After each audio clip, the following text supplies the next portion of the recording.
Welcome to Shooby Dooby Doo-Wop, a podcast where we talk about pop music. It's a simple message, and we're leaving in the whistles and bells as we deep dive a UK top 10 singles chart from some point in the past. Will the randomly picked songs make our whole shack shimmy? You're listening to the boys from the Big Bad City. I'm James Cook. I'm Andy Robinson. I liked it, James. Okay. What you've done there in your intro, let's just point this out. You've a little foretaste of what's to come, haven't you? Yeah, a few little teasers to some of the songs we're going to be talking about. What do we do on this podcast, James? Tell people. So we take a randomly picked UK top 10 singles chart from the past, and then we go through it and tell people what we reckon. And the week we are deep diving into is the 26th of March 1990. There is a Spotify playlist in the descriptions. Please listen to that either before, during or after, because we are upstanding moral citizens, and also we don't want to get done for legalities, let's say. We can't play any music in the podcast, but this top 10 is well worth listening to. I hear if you break copyright, they will attack, and we don't want that. What's that? Is that another line from this week? Yeah. It is, isn't it? Yeah. I've got something on that coming up. Okay. All right, then. So this is good. 26th of March, 1990. What were you doing around this time in history, James? I was 12 years old. I was in second year senior. I was tiny. Tiny boy? I was a tiny boy, much smaller than all the other lads in my year. Yeah. Pity yeah. me. Yeah, it explains a lot, doesn't it? It really does. I never knew that. Blimey, I'm going to have a big think about this now. But I was into the pop charts at this time. I had 4 of the songs on albums. Oh, yeah. Yeah. 1 on CD. Yep. 2 on cassette. Yep. And 1 on cassette and vinyl. So you were purchasing music that were in the top 40, you're saying, or the top 10? I was acquiring it. I think for basically my birthday that was after this, I got a bunch of the albums. Okay, well, for me, since you asked, James, I was starting work. Where were you? I was starting work, got my first proper full-time job. I was unhappy. I was looking for a job, and then I found a job, and as Morrissey says, heaven knows I was miserable then. What was the job? I was working with deaf and blind people. Now, since it's a pop music podcast, James, obviously these deaf, dumb and blind people had very difficult lives, but what did I always think they could do? Play pinball? Play a mean pinball. But nonetheless, I was buying singles. I bought one on K-Single in the top 10. I've forgotten all about K-Singles till this week. Pretty good. Seems mad now, doesn't it? And also, James, I did a little Google on YouTube of the date 26th of March 1990. What was happening? Get your head round this. Top 3 headlines on ITN News. The Foreign Office were persuading Iraq to lift a death threat on a journalist. Some backbenchers were trying to unseat Maggie Thatcher, to which she said it was poppycock. Also... That would be a good name for this podcast. Really would.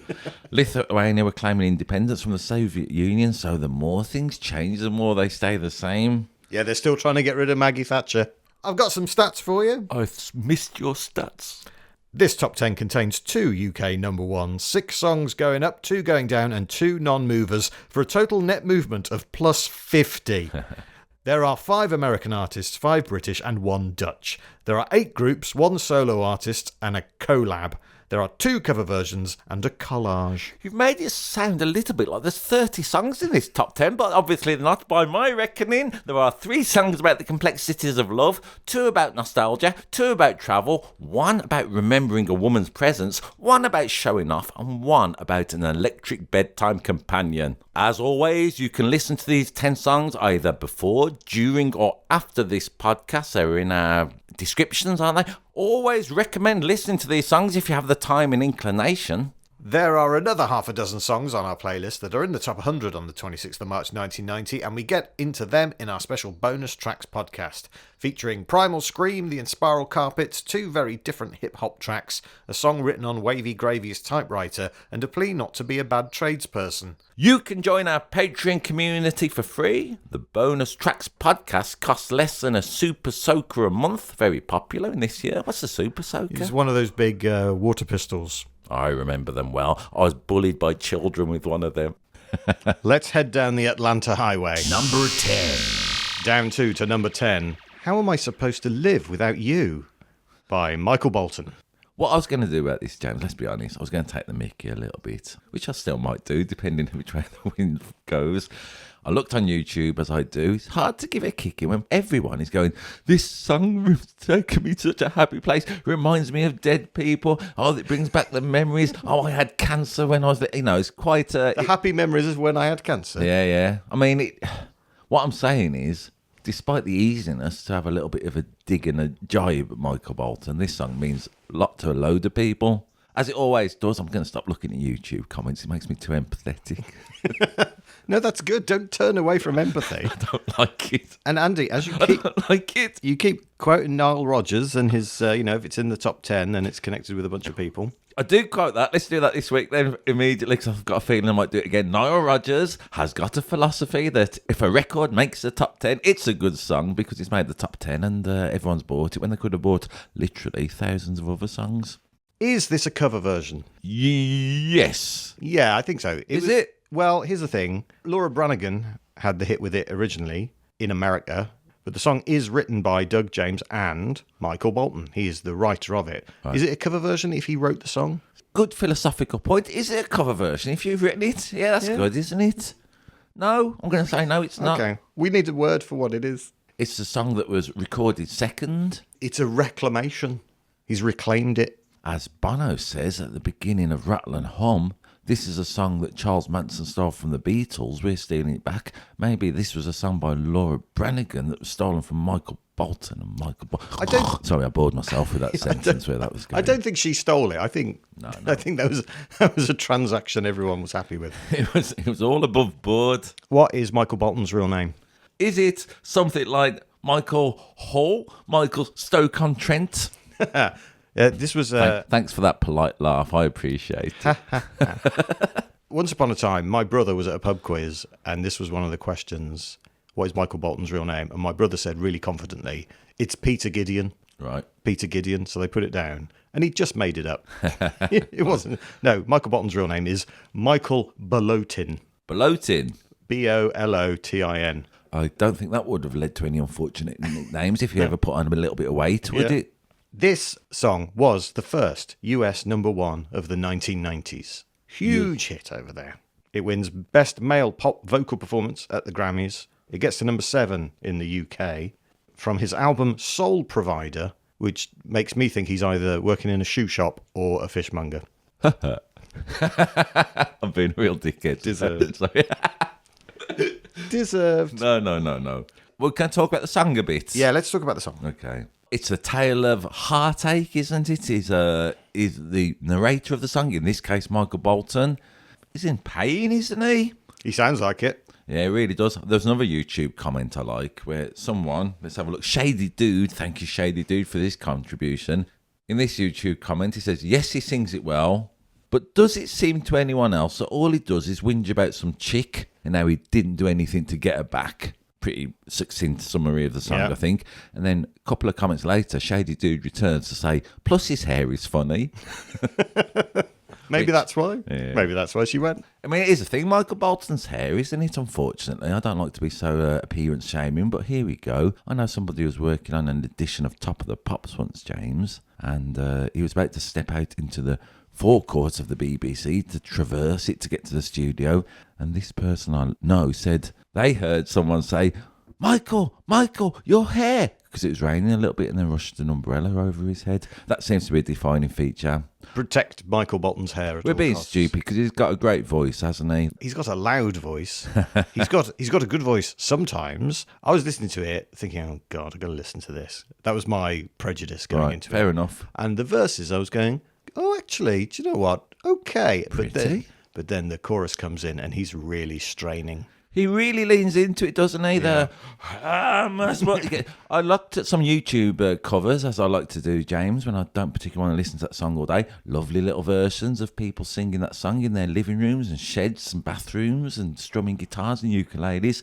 Love all that stuff. No one, however, turned away from the tendency to really delve into the chorus of everyone did it, so Michael Bolton leaves a long shadow with his vocal phrasing, I'm going to say. I like it. My answer to the question, how is Michael Bolton going to live without you, is hopefully quieter The chorus is so... It's almost ridiculously overblown how much he goes for It's it. melodramatic, isn't it, for And certain? it takes me out of the song and Fair makes me enough. laugh. And then I'm thinking about his hair and how he looks like he should be trying to take over Nakatomi Plaza with Hans Gruber, or like he's Barry Venison on steroids, or like he's the bloke who used to do the fireworks display at the Shelley Farm that me and my brother used to go to in Solihull in the 80s. I get you. I mean, it reminded me there used a program in 1990. It must have been the same time that was on late night ITV when that was all you had to watch if you were up and past midnight. A show called Beauty and the Beast. Now, the Beast in it, would you believe, had quite long hair, was a sturdy fellow, and at one point in the credits, he always got down on his knee and howled. That they showed that. So, I remember when that happened, I used to watch it because I had nothing else to do and no imagination. When he got down on his knee and howled, I was always in my head go, how am I supposed to live? Yeah, so that's quite a nice little memory. Yeah. Sorry, Michael. Yeah, the thing is, he's apparently a really nice bloke with a great sense of humour. Yeah. So it feels kind That's of all right. bad to be We're doing. just saying, us personally weren't feeling this song, but as I say, loads of people were. So I'm going to drag us back to the ultimate futility of this podcast, James. Me and you go, no, I don't like it. Loads of people did. But It's not that I didn't like it. There were bits of it I thought were all right. would you like the song if someone else did it, do you think? I had a brief listen to the Laura Branigan version, Yeah. and it was fine. Okay. I think the song is quite basic, really, isn't it? Which is no bad thing. Musically, there's no alarms, no surprises, as radio has said, really. All the chords you would expect in that key. I tell you who loves it, and Michael Bolton generally. Go on. My wife, Does she? yeah, including back when it came out when she was a teenager. Yeah. She went to a Michael Bolton concert with her then aunt, because her aunt was a big fan apparently, and they go along to see Michael Bolton, and he comes out and he starts singing, and my wife's aunt leans over to her and says, "Oh, I thought it was going to be Michael Ball." Well, you're here now, love. Enjoy yourself. I know about half a dozen people who express a, let's call it a liking for Michael Bolton. All women, so that says something, doesn't it? What has this record got in common with the movie Office Space? Have you seen that film? I have seen that film. I'm really racking my brains to either think of either something that's funny or more annoyingly, James, what it is. What is it? One of the characters in Office Space is called Michael Bolton, and they keep taking the piss out of him all the time about it. I knew that. And he has to pretend he likes him. Did you watch the video? No, I didn't watch the video. Very much like, when David Brent in The Office did If You Don't Know Me By Now. It's got that vibe all over it. I have to say, very few things in my life have ever made me laugh as much as watching the Office specials for the first time when David Brent starts singing in that video. A magical moment. Well, I'm saying Ricky Gervais, David Brent may well have got their inspiration from this video. It's really similar. In 2010, Michael Bolton came 11th on Dancing with the Stars, ahead only of David Hasselhoff. Imagine that, having Hasselhoff and Bolton on the same series of Dancing with the Stars, and they both get kicked out in the first 2 weeks. I wonder who won that week. Doesn't matter. Thanks for that bit of research. And I like it when you do Dancing on Ice, and I like it when you do Masked Singer. Oh, that's good, because in 2023, he came 16th on The Masked Singer. Oh, yeah. Who beat him? As Wolf. Yeah. Behind Norm from Cheers and Sabrina the Teenage Witch, but ahead of Grandmaster Flash and Dick Van Dyke. Fair enough. Number 9. Down 5 places to number 9 this week. It's That Sounds Good to Me by Jive Bunny. Does Jive Bunny sound good to you, James? And the Master Mixers. Oh, I forgot the Master Mixers. My apologies.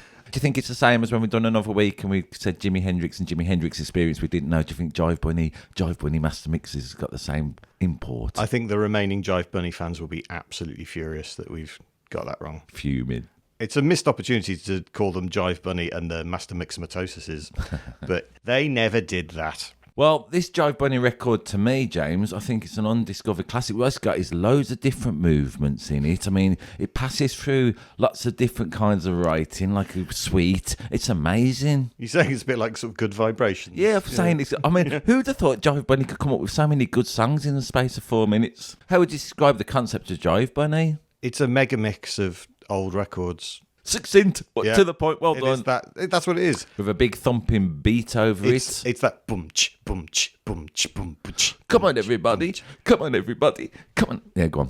So this was their 4th single, the first one not to go to number 1. They were the 3rd act in the history of the UK charts to get 3 number 1s with their first 3 singles. who were the first two? Spice Girls? No, that was after. To get to number one, Yeah, so Jerry and the Pacemakers. Jerry and the Pacemakers would were be the one. first. Who would be the other one? I don't know. Good pop Also fact. from Liverpool. Frankie Goes to Hollywood. Correct. Jive Bunny are the first non-Liverpudlian act to do this because they are from Rotherham. And yeah, really? Yeah. And yet in Boys from the Black Stuff, they were always going on about Where's My Rabbit? So maybe Jive Bunny were from Liverpool. That's another cultural reference from the past that nobody will understand. Thanks for listening if you're old. Thanks for listening if you're young, really, isn't it? Yeah. Be a bloody miracle. I mean, I bought the first Jive Bunny single. You huge nerd. I was 11. What was it called? Can you remember? Was it called Swing the Mood? Why not? That Something sounds like that. similar, doesn't it? Glenn Miller one. The first one, because it was like a novelty record, wasn't it? Yeah, very much. And, it was the little kids buying it, I think. And then they came out with the second one, which sampled the theme tune to Hawaii Five-0, which was like not as good. And then there was the Christmas one, which was just weird. And then there was this one, which I can't remember at all. I mean, in my younger, let's call it more purist days, I was pretty anti-Jive Bunny. I thought, this is disgraceful. What a terrible way the world's going. It doesn't seem so bad now. It's kind of touching, isn't it? And, you get to hear loads of great songs. Let's dig into this. In this one we're doing this week, that sounds good to me.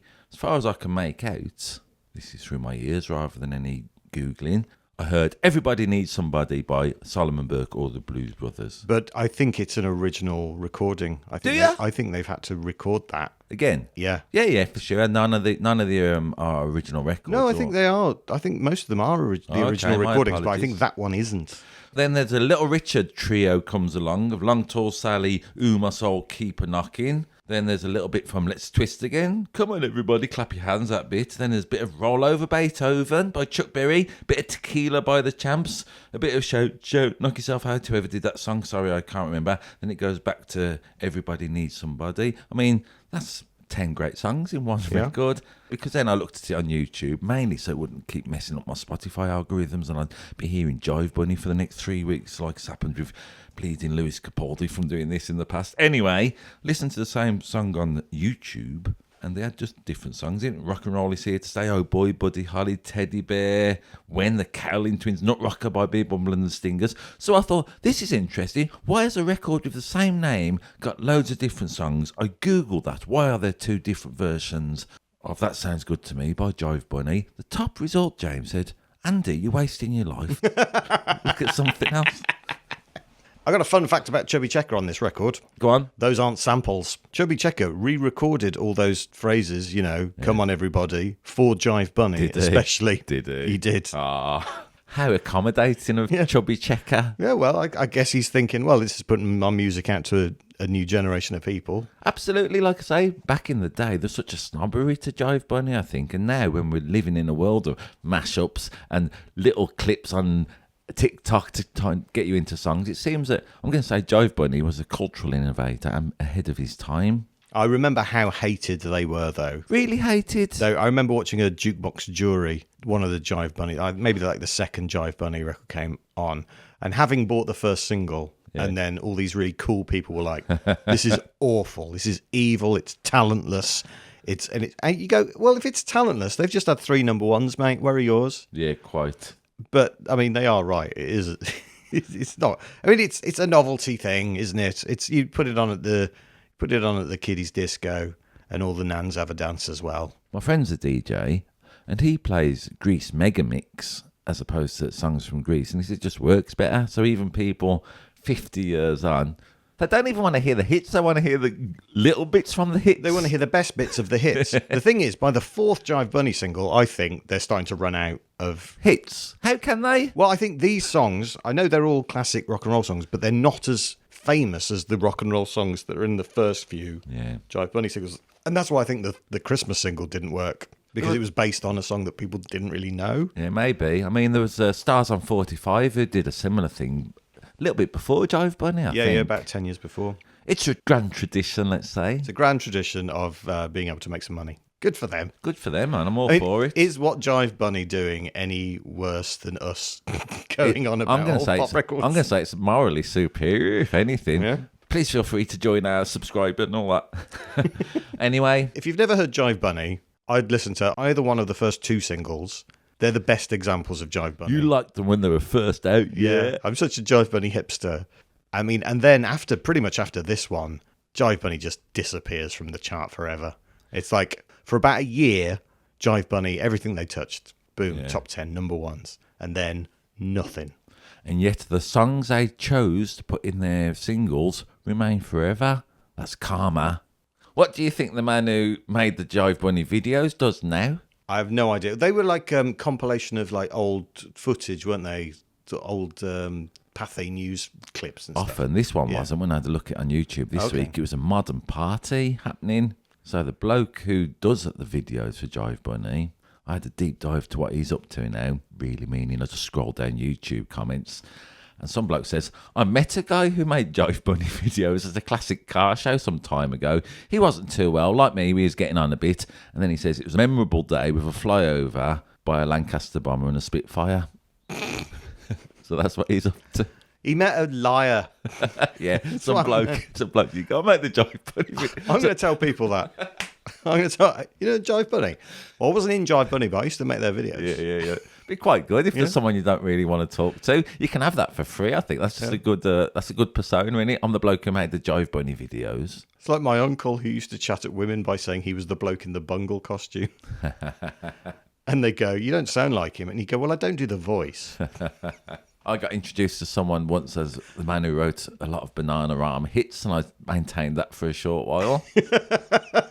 Stupid. Number 8. Up 9 to number 8. Birdhouse in Your Soul by They Might Be Giants.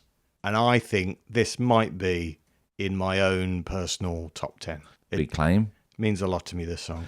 Go on, tell me more, as they say in Greece and the Mega Mix. I was a nerdy little kid. I think this song speaks to you if you're that, because it's offbeat and it's slightly left field, isn't it? And yet it still was a hit and it's still known today. When this record plays and I'm staying in a car with somebody or out and about, or it comes on the television, I'm with somebody, I feel a little bit, I'm going to say what you've graciously taken as your role in this podcast, because I say to them, what do you think this song is about? It's one of my favourite little facts to drop on people. Because you know what this song is about. Yeah. Go on, tell me. It is written from the point of view of a nightlight. You know me, sometimes I get a little bit petulant, don't I, when you tell me what songs are about deep down. I think this makes this song more interesting, that fact. Yeah, it's a nightlight that's in the shape of a blue canary, and it's kind of the nightlight singing to whoever it is in the bedroom. You would imagine a child, maybe. Absolutely. And who watches over you, the sort of protective element that the blue canary has. But on the wall opposite is a picture of a lighthouse, which the blue canary is kind of jealous of. Yeah. Though I respect that a lot, I'd be fired if that were my job, after killing Jason off and countless screaming Argonauts. Yeah, man. It's just, what's this doing in a pop record? What is this doing in a pop record? It's written from the point of view of object writing, I'm going to call it. Have you heard of this? Is it the same as anthropomorphism? A little bit. It's basically Toy Story, isn't it? How do you mean? Well, the toys come to life. The nightlight has come to life and written a song. I read somewhere that this song had 18 key changes. Is that wrong? Yes, that is absolutely wrong in terms of key changes. However, it has got some interesting modulations. Is that what is the difference between modulation and a key change? I don't really know. I think a modulation is within a part of the song where it goes into a different key for a bit and returns to its original at some point. Okay, so it's like a little holiday into another key. Yeah. Okay. So that at the beginning of this is their intro. These are good chords. So he's got, I am not your only friend. So that's as you would expect. And then immediately, E flat. That's weird. And then to B flat. And C minor. So he's moved away from the original key of C to a minor there. Actually, your friend, but I am. Whatever it goes. And what the bits I like in it, James, especially the chord. This is a modulation, I believe. Feel free to correct me if that's not the case. Get a little birdhouse in your. That's a modulation. Yeah. Got to put to find a point on it. E flat, not in the key of C. And beat on it. Then to get back, E flat, C minor, A flat, G. C. So I can't sing it due to copyright and I can't sing it anyway due to talent. But, I mean, these are like weird little chords in it that leave you discombobulated, and yet they return home safely like the titular nightlight. It's I'd never heard anything like it. Yeah, it's I think, strange, at the isn't time. And it's got that kind of woozy fairground feel to the organ, that kind of lemmings heading towards a cliff feel that also the Simpsons theme tune has in my head. I kind of equate the two. There's that kind of chaotic momentum to them. It's almost like circus music. Yeah, why not? In a way. I've never got tired of it. But it's so short as well, isn't it? Again, I don't know how long it's under 3 minutes. I feel it certainly feels like that. Yep, it's like a Longines Symphonette. Do you know what that is, by the way? No, go on. The Longines Symphonette was a classical music show on CBS Radio in the 1940s, and later a sort of record company that would put out their old radio shows as sort of vinyl box sets. So it was, and there'd be adverts for it on the TV. Right. Listen to these classical greats by the Longines Symphonette, and that's where they got that phrase from. They didn't really know what it was either. Just throwing stuff in. They just liked the sound of the words. Yeah. I can tell you a bit about They Might Be Giants if you want to know. Of course. Do you know where we're here? We're here doing this, James. I mean, it seemed a bit ridiculous for me to go, nah, you're all right. Do you know where they got their name from? Nope. They're named after a 1971 film called They Might Be Giants, IMDb rating 6.7, where George C. Scott plays a widow who starts to believe he's Sherlock Holmes. And They Might Be Giants is actually a reference to Don Quixote, talking about the windmills. Okay. So that's where the film got the title from, and then the band are named after the film. The band's original name was El Grupo de Rock and Roll. That's a good name, isn't it? It's two guys, John Linnell and John Flansburgh. John Linnell plays the accordion. John Flansburgh plays guitar. John Flansburgh's mother's maiden name was Polly Hospital. She's named after two municipal buildings. This might be the only chance we get to talk about them, isn't it? Yeah, I think so. Yeah. I am not dismissing them because I've only had one top 10 hit, of course. Grateful for everything they have done and their contribution to the charts. Also, what you were saying before about feeling discombobulated, I mean, the lyrics in the intro do that, don't they? I'm your friend, I'm not really your friend, I'm kind of your friend, I'm not really. So immediately you're on an uncertain footing, aren't you, emotionally? Yeah. And there's that sort of neediness as well, kind of say I'm the only bee in your bonnet and make a little birdhouse in your soul. Make room for me in your life and say I'm the only one, even though I'm just a nightlight. The room must listen to me, filibuster vigilantly. Well, two great words there. That line, how many syllables and it's two words. It's almost like Gilbert and Sullivan in a way. Like you say, the second verse with the looking at the picture opposite, and it's a lighthouse, and the lighthouse would be killing Jason off and counting screaming. That's great words. It describes them as my primitive ancestry, but actually they were much better than I am. It's that kind of, I am this, I'm not that. That's what the song is, isn't it? Yeah, you beautiful pair of weirdos. They might be giants. Self-doubt. We've talked before about people who did sort of TikTok marketing pre-TikTok. Listen to all of the podcasts in between and see if you can spot the moment to win a prize. I'm trying to lean it. I've heard other people do it, James, on podcasts. Self-reference. They say, don't be shy. Okay. Well, They Might Be Giants used to record their songs onto an answering machine tape and then advertise a phone number in the back of the Village Voice for people to call it up so they could listen to it. That's what they used to do. Really? Yeah, it was called Dial a Song. It was so popular that people could never get through and it would always break down. And they used to have the advertising slogans, always busy, often broken. And free if you call from work. Really? Yeah. Oh, that's made me love them a bit more. Yeah, it's now a website, dialasong.com. It's still up. It hasn't been updated for 6 years, but all the songs are on there. You can just go and watch They Might Be Giant songs. Back in the day, in the 70s, there was a thing called Dial-A-Disc, wasn't there? Which, you could phone up some number and you could listen to whatever record they chose to play that day. And it cost you, I'm guessing, premium rates back in the 70s. I used to do that until my parents got a phone bill. Did you notice the homage to The Lovin' Spoonful in the middle eight? Nope, tell me. The car horn. Oh, go on. It's Summer in the City. Really? There's a bit, and it's almost the couple of bars where it's Summer in the City, and they have the car horns and everything.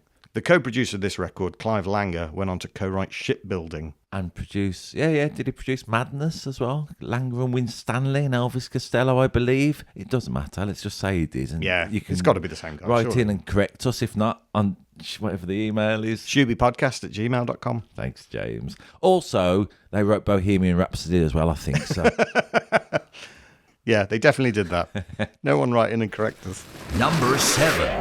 down to number 7 this week is Nakutaba, New Kids on the Block with I'll Be Loving You Forever. The forever is in brackets. What? I'll be loving you, brackets, forever. Forever. I don't know what the point of a bracket is really, grammatically. What is it to... Well, I think Yeah. the point of brackets in song titles is when people know the song as something other than the title. Not really, because then there's songs I can think of off the top of my head, like You're the Devil in Disguise, and I think by Elvis Presley. I think the You're the is in brackets. I mean, it seems silly, really. I mean, that's just stupid. It's just otherwise, just put it in the damn title.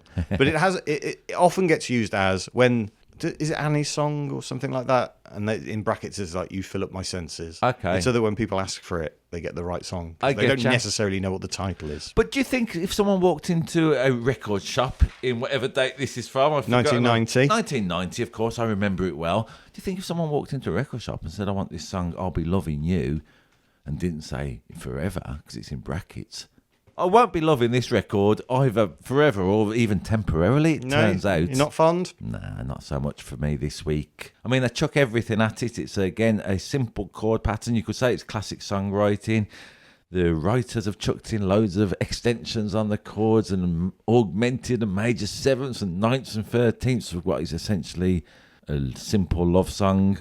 I hated the vocals on it by Jordan, it turns out, when I had a little look on YouTube comments. You hated it? Yeah. Because he's singing in a falsetto He voice, is which like- he doesn't really on many of the other tracks. Does he not? I'm not No. familiar with his...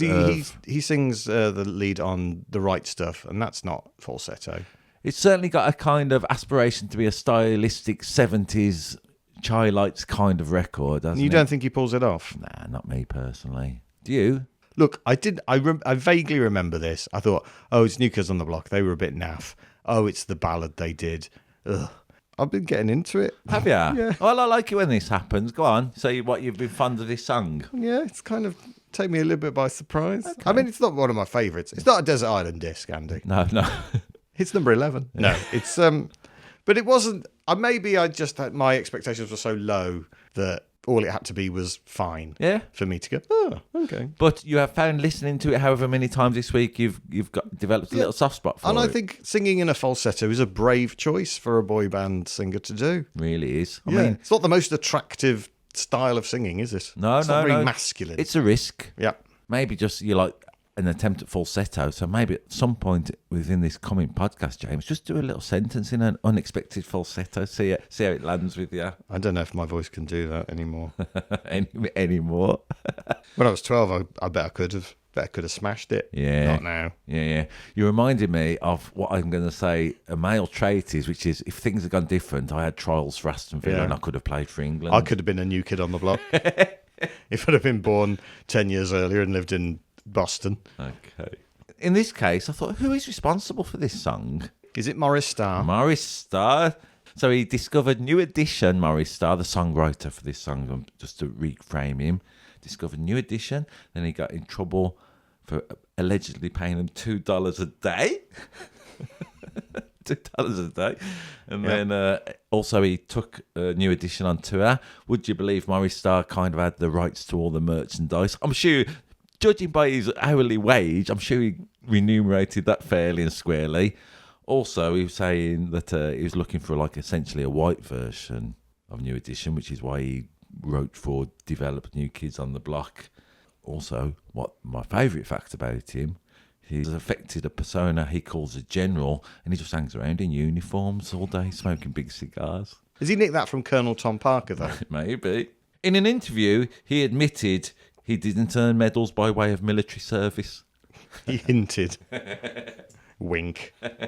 Yeah. See these medals? Wink. Bought these. So it would seem to suggest there's some Svengali figure behind this record, at least, let's say. Yeah, and after New Kids on the Block, he went on to try and do boy band stuff with a load of different groups, and none of them took. Yep.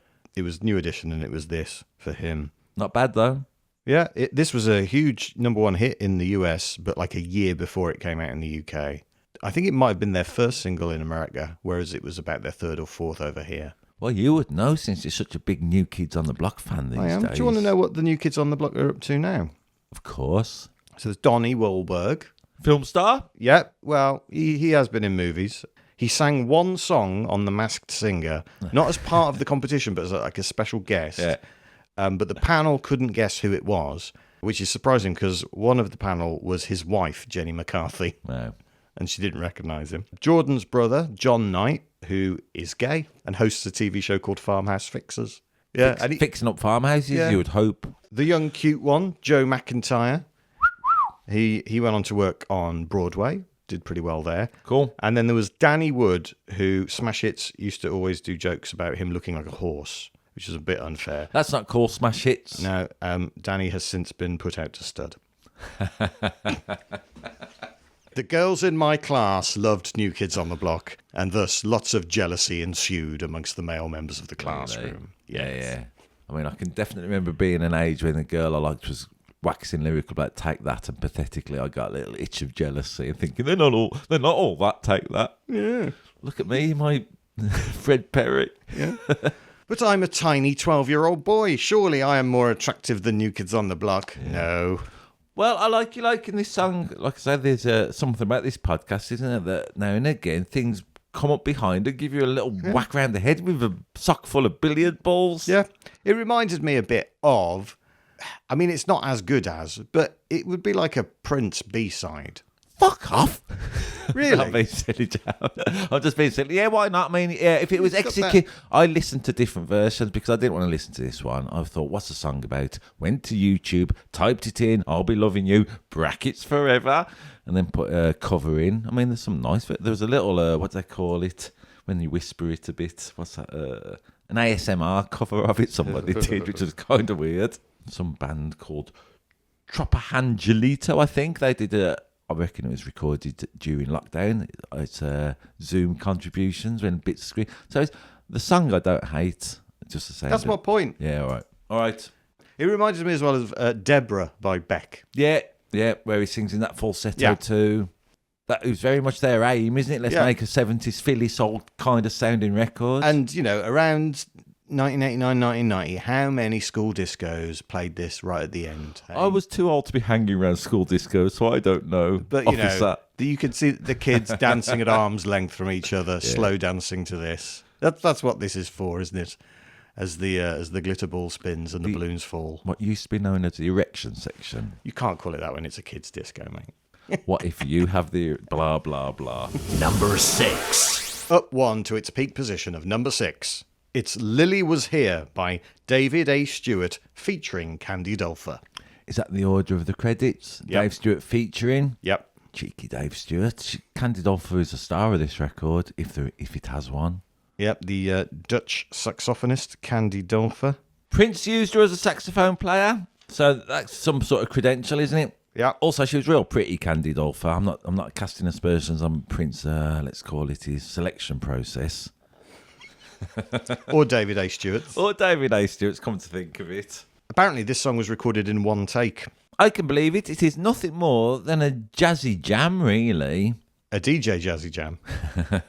Now, again, I wanted to give this a bit of a kick in. Looked on YouTube. Robin Hood 54 says, this is not a song. This is a timeless masterpiece. Which, you know, again, he turns up a bit later, Robin Hood 54, to say this is a good way of viewing the world, I think. Guess how he rates this record? He says, 0% nudity, 0% trash talk, 0% autotune, 100% Candy Dulfer and Dave Stewart. You madman, Robin Hood 54. Bit passive-aggressive, isn't it?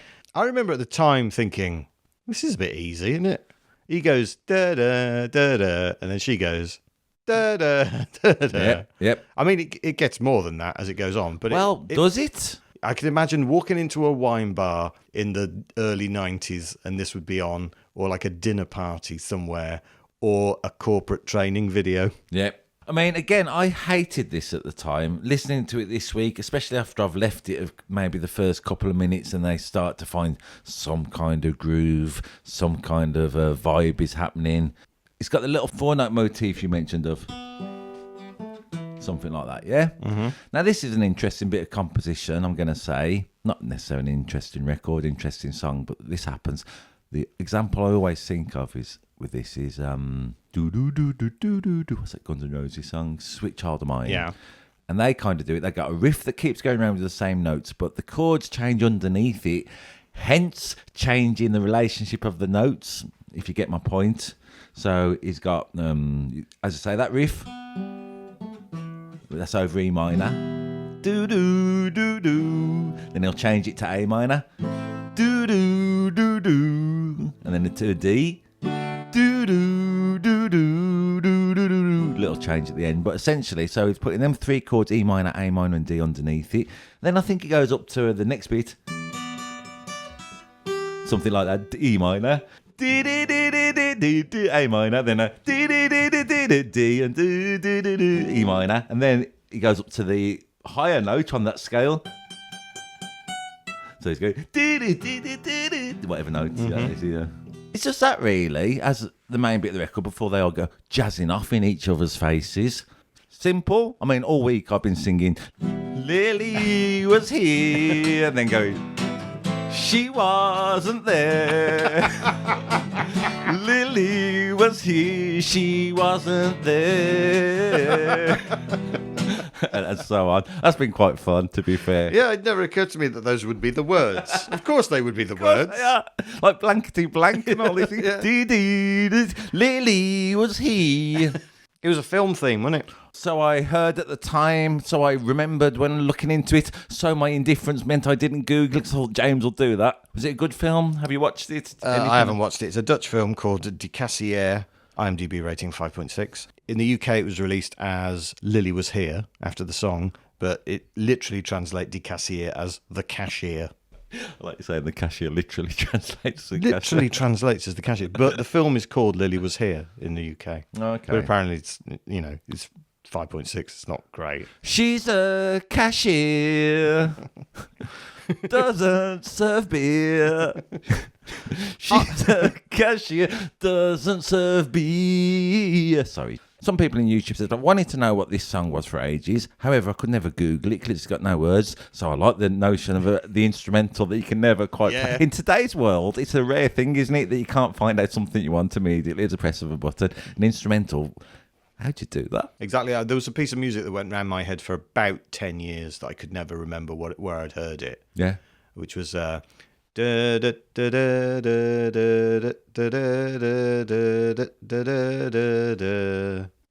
what is was it? in my head for 10 years. And I'm going, I've heard that somewhere. What is it? You can't. What am I supposed to Google? Quite. Well, this is it. In today's world, when people don't have to remember anything, I kind of like this little, let's call it anomaly of an instrumental. It's hard to find out what it is when it's in your head. If you can work out or remember what that is, email us into whatever it is, Shuby@gmail. What's it called? ShubyPodcast@gmail.com. I'll try and remember that for future. Email us in. If you guess it, we'll try and ensure that you win some kind of prize, because I think that might be an impossible quiz. What the hell is it? My singing was so good, they might be able to Shazam it. This is going to bother me now.